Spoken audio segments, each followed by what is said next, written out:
பண்ணிக்கலாம். கர்த்தருடைய பரிசுத்தம் உள்ள நாமம் மகிமைப்படுவதாக. ஹalleluya. ஆண்டவர் பெரிய காரியங்களை செய்ய ஹalleluya எப்பொழுதுமே அவர் ஆயத்தமாக இருக்கிறார். ஆமென். ஹalleluya. நல்ல நாளில ஆண்டவரை ஹalleluya துதிக்கும்படியாய் கூடி வந்திருக்கிறோம்.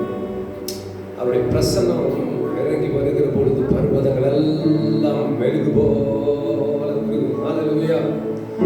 அப்படி ஹalleluya ஆராதனை ஆண்டவருக்கு செய்ய போகிறோம். உள்ளத்தின்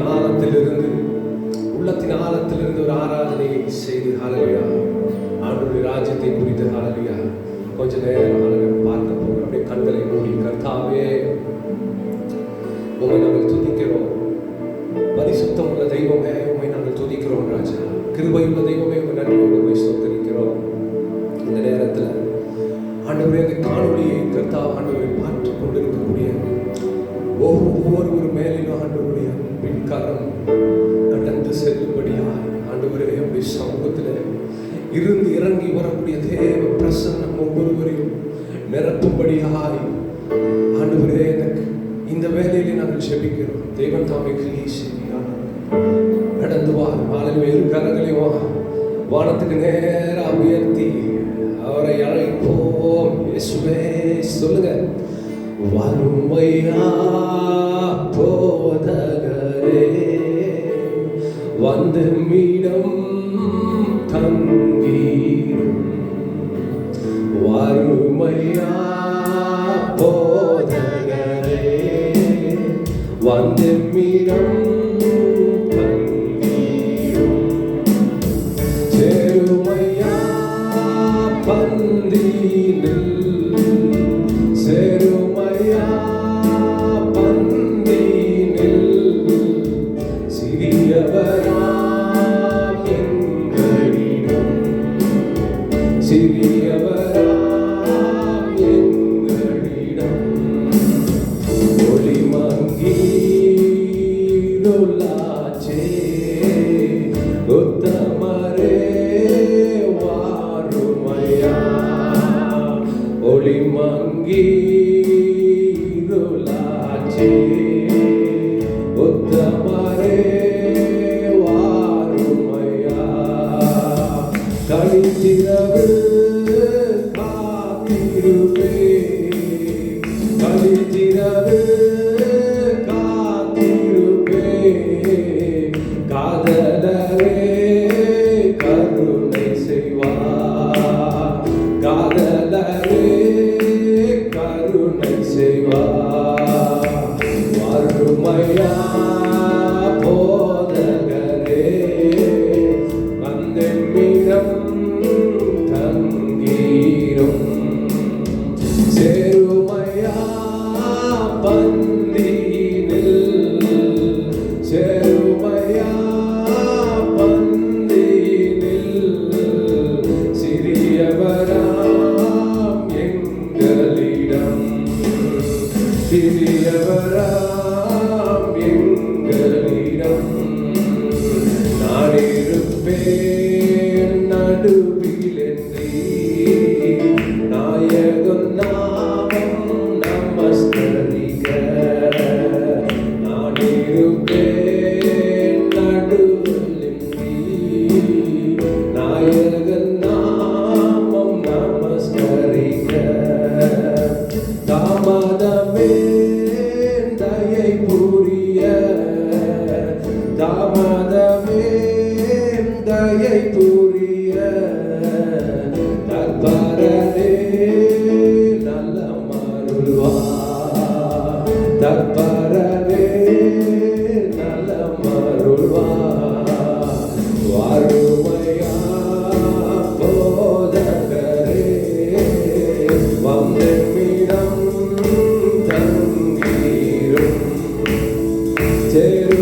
இங்கே ஒவ்வொரு இல்லத்திலும் தேவனுடைய பிரசன்னம் கடந்து வரும்படி, ஆண்டவருடைய வல்லமை கடந்து வரும்படியாக, தடைகளை மாற்றி போடும்படியாக ஒரு தெய்வீக சுகம் உண்டாவதாக இயேசுவின் நாமத்தினாலே பர்வதங்கள் எல்லாம் ஆண்டவருடைய பிரசன்னத்தினால் வெளுக்கு போல உருகத்தக்கதாக ஆண்டவருடைய வல்லமை கிரியை செய்யட்டும். இயேசுவின் நாமத்தினாலே கிரியை செய்வதாக.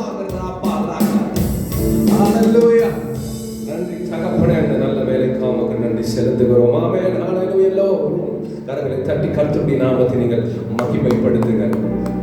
ஆமென். ஹல்லேலூயா. அந்த சராசங்களை ஆளுகை செய்யக்கூடிய சர்வ வல்லவரை நாம் ஆராதிக்கிறோம். ஆமென். ஹல்லேலூயா. இந்த நாளிலும் ஒரு சிறிய வசனத்தை ஹல்லேலூயா பார்க்க போகிறோம். சங்கீதம் 125வது சங்கீதம். ஹல்லேலூயா. முதலாவது வசனம். ஹல்லேலூயா. இந்த அழகா இந்த 125வது சங்கீதத்தில் நாம் பார்ப்போமே, ஆனால் இது ஒரு ஒரு உபதேசத்தை நம்ம கற்றுக்கொள்ள முடிகிறது. ஹல்லேலூயா. நம்முடைய வாழ்க்கையில் நாம் எப்படி செயல்பட வேண்டும் அப்படிங்கிற ஒரு ஆலோசனையை இந்த சங்கீத பகுதி நமக்கு கற்றுக் கொடுக்கிறது. ஆமென். ஹல்லேலூயா. இதில் 4வது வசனத்தை பாருங்க, அழகாய் சொல்லப்பட்டிருக்கிறது. இந்த 4வது வசனம், நன்மை செய்கிறவர்களுக்கு நீ நன்மையை செய்யும் என்று சொல்லி. ஹல்லேலூயா. 4வது வசனம். ஹல்லேலூயா. அப்போ இந்த நன்மை செய்கிறவர்களுக்கு ஆண்டவர் நன்மை செய்கிறவராக இருக்கிறார். ஹல்லேலூயா. அவருடைய கட்டளையின் அடிப்படையில் நன்மை செய்கிற யாவருக்கும், நன்மை செய்கிற நீதிமான் யாவருக்கும் அவர் என்ன செய்கிறார் அப்படின்னு கேட்டால் நன்மையை அவர் செய்கிறார். பாருங்க, ஒரு ஆளுகையை இந்த பகுதியிலே பார்க்க முடிகிறது. ஒரு தேவனுடைய ஆளுகையை பார்க்க முடிகிறது. நாம் தேவனால் ஆளுகை செய்யப்பட்டிருக்கிறோம், ஆளுகை செய்யப்பட்டு கொண்டிருக்கிறோம். எதனால் அவர் ஆளுகை செய்கிறார், எதன் அடிப்படையிலே அவர் ஆளுகை செய்கிறார் அப்படின்னா வார்த்தையின் அடிப்படையிலே அவர் ஆளுகை செய்கிறார். நம்மை ஆளுகை அவர் செய்வதற்கு அவர் எதை பயன்படுத்துகிறார் அப்படின்னு கேட்டால் ஒரு வார்த்தையை பயன்படுத்துகிறார். அப்போ இந்த வார்த்தையை அவர் நாம் வாழ்க்கையில அபியாசப்படுத்தி அதை நடைமுறைப்படுத்துவோமே, ஆனால் நிச்சயமாய் அவர் நன்மை செய்கிறவராய் இருக்கிறார் என்பதை நம்மால் தெளிவாக புரிந்து கொள்ள முடியும், அறிந்து கொள்ள முடியும். ஆமென். ஹல்லேலூயா. ஒரு உதாரணத்தை உங்களுக்கு முன்பாக நான் வைக்க விரும்புகிறேன். அழகான ஒரு உதாரணம், உலக பிரகாரமான ஒரு உதாரணம். இந்த உலகத்தில் வாழ்ந்து கொண்டிருக்கக்கூடிய நாம் ஒரு அதிகாரத்துக்கு உட்பட்டிருக்கிறோம். ஆமென். கரெக்டாக அதிகாரத்துக்கு உட்பட்டிருக்கிறோம். ஒரு கவர்மெண்ட் நம்மளை ஆளுகை செய்து கொண்டிருக்கிறது. ஹல்லேலூயா. ஒரு கவர்மெண்ட் என்ன செய்து கொண்டிருக்கிறது? நம்மளை ஆளுகை செய்து கொண்டிருக்கிறது. அப்போ அந்த அரசாங்கம் ஒரு தனி நபரையோ எப்படி ஆளுகை செய்ய முடியும் அப்படின்னு கேட்டால் ஒரு சட்டத்தின் அடிப்படையில் நம்மை ஆளுகை செய்ய முடியும், ஆதிக்கத்தை செய்ய முடியும். ஸோ அப்போது இரு வழிகள் இருக்கிறது. எந்த வழியிலே நான் என்ன செய்யணும், பயணிக்க வேண்டும் அப்படின்னு சொல்லி நான் தீர்மானிக்கிறேனோ அந்த வழியில் நான் போகிறேன். ஆனால் அந்த சட்டத்தின் அடிப்படையில் எந்த வழியில் நாம் பயணிக்க வேண்டும் அப்படிங்கிற ஒரு சட்டத்தை அறிந்தவனாய் அவ்வழியிலே நான் கடந்து போகவே. ஆனால் ஹல்லேலூயா, என்னை ஒரு நாளும் இந்த அரசாங்கம் என்ன செய்ய முடியாது அப்படின்னு கேட்டால் தவறுதலாய் ஹல்லேலூயா என்னை குற்றப்படுத்த முடியவே முடியாது. சொல்லுங்க ஹல்லேலூயா. அப்போ அறியாமையினால் நான் என்ன செய்யறேன் அப்படின்னு கேட்டால் போகக்கூடாத வழியிலே நான் போவேனே. ஆனால் அப்போ ஒரு அரசாங்கம் சட்டத்தின் அடிப்படையில் என்னை ஆளுகை செய்ய முடியும். ஒருவேளை அந்த சட்டத்தை நான் அறியவில்லை என்று சொன்னால் என்னால் வாதாட முடியும். நான் எந்த ஒரு உபத்திரவத்தையும் இடையூறுகளையும் நான் செய்வதில்லை. நான் என்னுடைய வழியிலே நான் பயணிக்கிறேன். வாகனங்கள் வந்து கொண்டிருக்கிறது, என்னுடைய வழியிலே நான் பயணம் செய்கிறேன். நான் யாருக்கும் எந்த விதமான ஒரு இடையூறு நான் செய்கிறதில்லை. நான் ஒரு ஓரமாக தான் நான் போய் கொண்டிருக்கிறேன் அப்படின்னு நம்மளால் சொல்ல முடியும். அப்போது அந்த நபர் ஓரமாக போகிறாரு, சரியாக பயணிக்கிறார், எந்த இடையூறும் செய்யவில்லை அப்படின்னு சொல்லிட்டு அவர் போகிறதுனால அவர் சட்டத்தின் அடிப்படையில் சரியாய் செல்பவர் அல்ல அப்படிங்கிறத ஹல்லேலூயா அரசாங்கம் ஊர்ஜிதப்படுத்த முடியும். அவரை அங்கீகரிக்காது. ஹல்லேலூயா. அப்போ அறியாமைனாலோ அறிந்து செய்யக்கூடிய ஒருவர் சட்டத்தை அறிந்தும் எதிர்மறையாய் செய்யப்படுகிற எல்லாரும் சட்டத்துக்கு புறம்பானவர்கள். வேதத்தின் அடிப்படையில் சொல்ல வேண்டும் என்று சொன்னால், வசனத்தை அறிந்தும் விலகி செல்லக்கூடிய ஒரு வாழ்க்கையை வாழ்கிறவர்கள் ஒரு துன்மார்க்கம் என்று சொல்லுகிறார்கள். துன்மார்க்கம். அதுவே அதுக்கு எதிர்மறையாகி நீதிமான் சொல்லி ஒருத்தர் இருக்காரு. அந்த நீதிமான் என்ன செய்கிறாருன்னா, வேத வசனத்தின் அடிப்படையில அவர் என்ன செய்யறாரு, நடக்கிறார். அவரைத்தான் இந்த வேத சட்ட புஸ்தகம் என்ன சொல்லுகிறது, நீதிமான் என்று அழைக்கப்படுகிறது. ஹல்லேலூயா.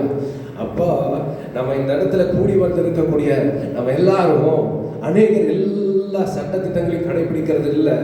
ஆனால் எல்லாத்தையுமே நம்ம கடைபிடித்து கொண்டிருக்கிறோம் அப்படிங்கிறது சொல்ல முடியாது. ஆனபடினால நம்ம எல்லாம் துன்மார்க்கர்களா அப்படின்னு சொல்லி நீங்க கேட்பீங்கன்னே. ஆனால் நம்ம துன்மார்க்கர் அல்ல. ஹல்லேலூயா. நம்ம நீதிமான், கர்த்தருடைய பரிசுத்தம் உள்ள ரத்தத்தினால கழுவப்பட்ட நீதிமான், உங்க கர்த்தரால் அழைக்கப்பட்ட அபிஷேகம் பண்ணப்பட்ட ஒரு நீதிமான். ஹல்லேலூயா. ஆனபடினாலதான் நாம் நம்மை திருத்திக் கொள்ள வேண்டும் என்பதற்காய் சத்திய வேத வசனத்தை கொண்டு அவர் நம்மளை ஆளுகை செய்யும்படியாய் நம்மளை ஆளுகை செய்ய வேண்டும் அப்படிங்கிற இந்த சத்தியத்தை ஹல்லேலூயா வெளிப்படுத்தி கொடுக்கிறவராய் இருக்கிறார். ஹல்லேலூயா.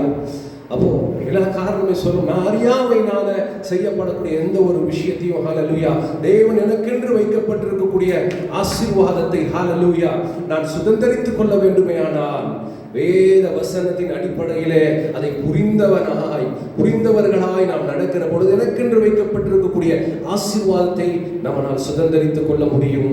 ஹல்லேலூயா. அறியாமையினாலேயோ அறிந்தோ ஒரு வேறு வழியிலே செல்வமே. ஆனால் தேவன் நமக்கென்று செய்ய வைத்திருக்கக்கூடிய ஆசீர்வாதத்தை சுதந்தரித்துக் கொள்ள கடந்து போகும் பொழுது ஹல்லேலூயா எதிரியானவன் தன்னுடைய வழியிலே நடக்கிறவர்களாக நம்மை கண்டு எப்பொழுதும் நம்மளோடு கூட யுத்தம் செய்கிறவனாய், எதிர்த்து நிற்கிறவனாய் ஹல்லேலூயா கடந்து வருகிறான். ஹல்லேலூயா. அவருடைய கிருபை இருக்கிற ஒரே காரணத்தினால ஆமென் ஹல்லேலூயா இந்த வேத வசனத்தை ஹல்லேலூயா நமக்கு கற்றுக் கொடுத்ததன்படியாய் புரிந்தவர்களாய் நடந்து கொள்ளும்படியாய் நம்மை அவர் இன்னும் அதிகமாய் அவருக்குள்ளே வளரும்படி அவருக்குள்ளே பெருகும்படியாய் அவர் எதிர்பார்க்கிறபடினால் இந்த ஆசீர்வாதமான இந்த வேத வசனத்தை நமக்கு கற்றுக் கொடுக்கிறவராய் இருக்கிறார். ஹல்லேலூயா. ஆமென். கண்களை மூடி இந்த அருமையான இந்த ஒரு சில வார்த்தைக்காய் நாம் கர்த்தரை நோக்கி நாம் பார்ப்போம். கர்த்தாவே உமக்கு நன்றி செலுத்துகிறோம். இப்படி வேத வசனத்தை கர்த்தாவான ஒரு அநேக நேரங்களில் அறிந்தும் ஹல்லேலூயா அநேக காரியங்களுக்காக, உலக பிரகாரமான காரியங்களுக்காக நாங்கள் ஆண்டவரே காம்ப்ரமைஸ் செய்து விடுகிறோம். இனி கர்த்தாவானவர்களை பலப்படுத்தி பலத்தினால் இடைகட்டி கர்த்தாவே உடைய வார்த்தை வசனம் ஆண்டவரே அந்த கீழ்ப்படுதலை பணியை காட்டிலும் கீழ்ப்படுதல் உத்தமம் என்று கர்த்தர் விரும்புகிறது போல எங்களுக்கு கற்றுக் கொடுக்கும் அதன் வழியிலே கர்த்தாவை நாங்கள் செல்லும்படியாய் ஆண்டவர் வெற்றியை கர்த்தாவை சுதந்தரித்துக் கொள்ளும்படியாய் ஆண்டவரை நீர் கிருபை செய்வீராக. இந்த காணொலியை பார்த்து கொண்டிருக்கிற ஒவ்வொரு வாழ்க்கையிலும் கர்த்தாவானவரே இடரலை கர்த்தாவை மாற்றி முடி வேத வசனத்தின் புரிதலை கர்த்தாவை நீர் கொடுத்து பரிசுத்த ஆவியானவர் நீர் வழிநடத்தி அவர்களுக்கென்று கர்த்தருடைய ராஜ்யத்தின் மகிமைக்காக வைக்கப்பட்டிருக்க சகல ஆசீர்வாதத்தையும் சுதந்தரித்துக் கொள்ளும்படியாக கிருபை செய்தலுவீராக. இயேசு கிறிஸ்துவின் இன்ப நாமத்தில் ஜெபிக்கிற நல்ல ஜீவனும் நல்ல பிதாவே. ஆமென். God bless you. Hallelujah. Amen.